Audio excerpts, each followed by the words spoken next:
श्री कृष्ण कहते हैं, हे कौन्तेय, तुम्हारा अधिकार सिर्फ इतना है कि तुम अपना कर्म करो। उसके फल पर तुम्हारा अधिकार नहीं है। तुम्हें तुम्हारे कर्म का क्या फल देना है, ये मेरी इच्छा पर निर्भर है। तुम्हें फल देना मेरा अधिकार है। इसलिए जिस चीज पर तुम्हारा अधिकार ही नहीं है, उसके बारे में सोचने की जरूरत नहीं है। तुम सिर्फ अपना कर्म करो और फल की चिंता मत करो। कुछ सवालों के जवाब हम जिंदगी भर खोजते रहते हैं, पर वो हमें कभी नहीं मिल पाते। ऐसा मेरे ही साथ क्यों होता है? ये ख्याल हम सबके दिमाग में कभी न कभी जरूर आ ही जाता है। आपके मन में भी शायद कभी ये विचार जरूर आया होगा कि ऐसा मेरे ही साथ क्यों हुआ। बाकी सब तो कितने खुश हैं, कितने आराम से अपनी जिंदगी जीते हैं, तो फिर मेरे साथ ऐसा क्यों, है ना? मेरे भी मन में आता है। बात थोड़ी अजीब है पर सच है। हम एक दूसरे को जानते भी नहीं, पर होता सबके साथ एक सा है। दिमाग तो है हम सबके पास, पर ज्यादा वक्त हम यही सोचने में लगा देते हैं कि ऐसा क्यों हो रहा है। पर असल में ऐसा सिर्फ हमारे साथ नहीं,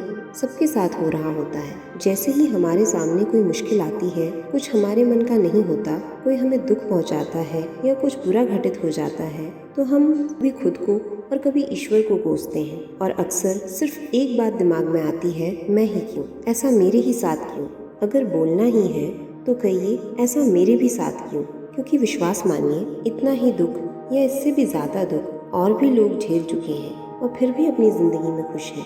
या शायद उन्होंने अपने गमों में हंसना सीख लिया है। जब मैं ऐसी बातें सोचती हूँ तो मुझे बचपन में सुनी एक कहानी याद आती है कि एक इंसान था जो इसलिए रोता रहता था और भगवान को भला बुरा कहता था क्योंकि उसके पास जूते नहीं थे, और जब वो चलता था तो उसके पैरों में कांटे और पत्थर चुभते थे और वो दर्द से करहा कर रह जाता था।